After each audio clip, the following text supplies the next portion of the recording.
ಇವತ್ತು ಪ್ಯಾಲೇಸ್ ಗ್ರೌಂಡ್ನಲ್ಲಿ ಎರಡೆರಡು ಸೆಲೆಬ್ರಿಟಿ ಮದುವೆ ಆಗ್ತಾ ಇದೆ. ಒಂದು ನಟಿ ರಕ್ಷಿತಾ ಅವರ ಸಹೋದರ ನಟ ರಾಣಾ ಮದುವೆ ಬಹಳ ಅದ್ದೂರಿಯಾಗಿ ನಡೀತಾ ಇದೆ.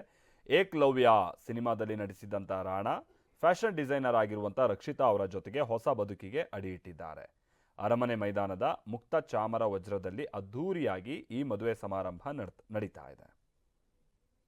ಸ್ಯಾಂಡಲ್ವುಡ್ನ ಹಲವು ಸ್ಟಾರ್ಗಳು ಕೂಡ ಈ ಮದುವೆಗೆ ಆಗಮಿಸಿದ್ದಾರೆ.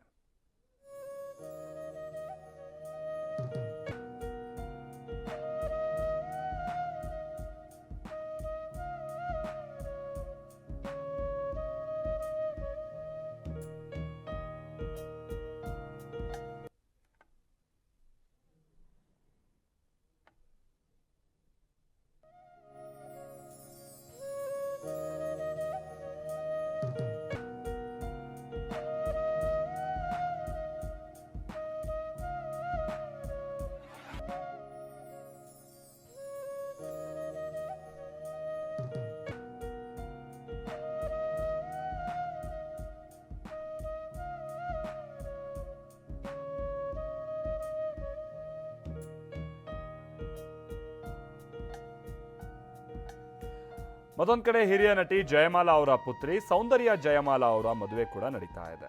ರಿಷಬ್ ಜೊತೆಗೆ ದಾಂಪತ್ಯ ಜೀವನಕ್ಕೆ ಸೌಂದರ್ಯ ಜಯಮಾಲಾ ಅವರು ಕಾಲಿಟ್ಟಿದ್ದಾರೆ. ಪ್ಯಾಲೇಸ್ ಗ್ರೌಂಡ್ನ ಗಾಯತ್ರಿ ಗ್ರ್ಯಾಂಡ್ನಲ್ಲಿ ಈ ಮದುವೆ ಸಮಾರಂಭ ನಡೀತಾ ಇದೆ. ಇಲ್ಲೂ ಕೂಡ ಹಲವು ಸೆಲೆಬ್ರಿಟಿಗಳು ಭಾಗಿಯಾಗ್ತಾ ಇದ್ದಾರೆ. ನಾಳೆ ಅದ್ಧೂರಿಯಾಗಿ ರಿಸೆಪ್ಷನ್ ನಡೆಯಲಿದೆ.